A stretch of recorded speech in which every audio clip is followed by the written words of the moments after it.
Terima kasih untuk Anda yang masih bergabung bersama dengan kami dan di segmen ini kita akan coba review, pemirsa, kita akan coba ulas jalannya perdagangan di sepanjang hari ini di mana harga saham gabungan kembali berbalik melemah. Namun updatean terbaru beberapa menit jelang penutupan, pelemahan sudah mulai terbatas dan indeks harga saham gabungan kembali ke level 6.900-an. Kami ingatkan kembali Anda masih bisa berpartisipasi di WhatsApp interaktif di 0812 di 8788 di 3723 seperti yang tertera di layar televisi Anda nantinya. Dan saat ini kami sudah terhubung melalui Zoom bersama dengan Bapak Teh Ritya Wicaksana, Head of Retail Research MNC Sekuritas. Kita akan langsung sapa saja. Pak Didit, selamat sore. Apa kabar, Pak? Halo, selamat sore Mas David. Kabar baik, Mas? Terima kasih Pak Didit sudah meluangkan waktu di IDX Channel. Pak Didit, langsung saja Pak. Kita akan coba analisis terutama dari sisi teknikal pembalikan arah yang terjadi di harga saham gabungan sempat memberikan harapan pasca pembukaan sesi pertama menguat ke 6.971. Analisis Anda. Oke, kalau kita cermati, memang saat ini pergerakan IHSG masih berada di fase downtrend ya, terlebih apabila kita lihat dari bulan Mei 2025. Namun demikian, kami perkirakan koreksi yang terjadi pada hari ini relatif cukup wajar karena mengingat selama 2 hari berturut-turut, IHSG masih mencatatkan penguatan dan terlebih penguatan kemarin ini disertai dengan adanya outflow. Paling tidak outflow-nya kemarin itu 358 miliar seperti itu ya.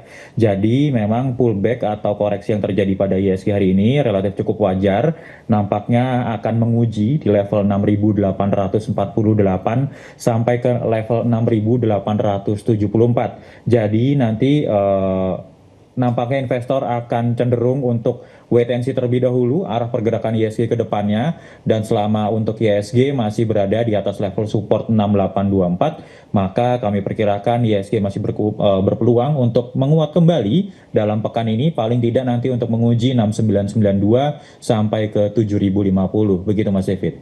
Baik, beberapa sentimen berkembang di sepanjang perdagangan hari ini, Pak. Tampaknya fokus lebih ke arah domestik. Beberapa data makroekonomi sudah dirilis, inflasi, kemudian juga ada neraca dagang. Kemudian yang awal pada pagi tadi dirilis adalah data PMI yang kembali kontraksi 3 bulan beruntun.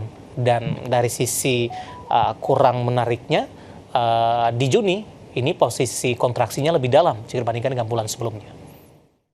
Oke, betul. Kalau kita lihat memang untuk dari sisi PMI yang rilis tadi pagi, ini PMI Manufaktur Indonesia masih terkontraksi di bawah level 50, dan selama 3 bulan berturut-turut data PMI Manufaktur kita Indonesia ini masih cenderung dapat dikatakan kurang baik begitu ya, dimana kalau bulan April kemarin ini di bawah 50 ya, di angka 46,7, kemudian di Mei 47,4, dan pagi hari tadi ini di angka 46,9, di mana hal ini menunjukkan adanya sinyal perlambatan bagi aktivitas sektor manufaktur sendiri, di mana nanti akan mempunyai dampak ke depannya, dampak negatif terhadap sentimen di IHSG sendiri. Kemudian dapat kita cermati memang akan adanya perlambatan produksi dan aktivitas bisnis manufaktur sendiri di Indonesia. Jadi memang nampaknya investor cenderung mencermati hal ini. Industri manufaktur kita belum pulih dan nampaknya pengaruhnya akan menjadi sentimen negatif di IHSG. Seperti itu Mas David. Baik, saham-saham perbankan big cap hari ini kembali menjadi pemberat utama Pak Didit setelah mengalami tekanan dalam beberapa waktu terakhir, meskipun BBCA masih mampu bertahan di zona hijau. Kita ke BMRI terlebih dahulu Pak, hari ini melemah di 2,66%, intraday sempat melemah di atas 3% di 4.700-an. Analisis dan rekomendasi Anda, intraday 49 hari ini Pak, cukup lebar posisi pelemahan yang terjadi di sepanjang perdagangan hari ini.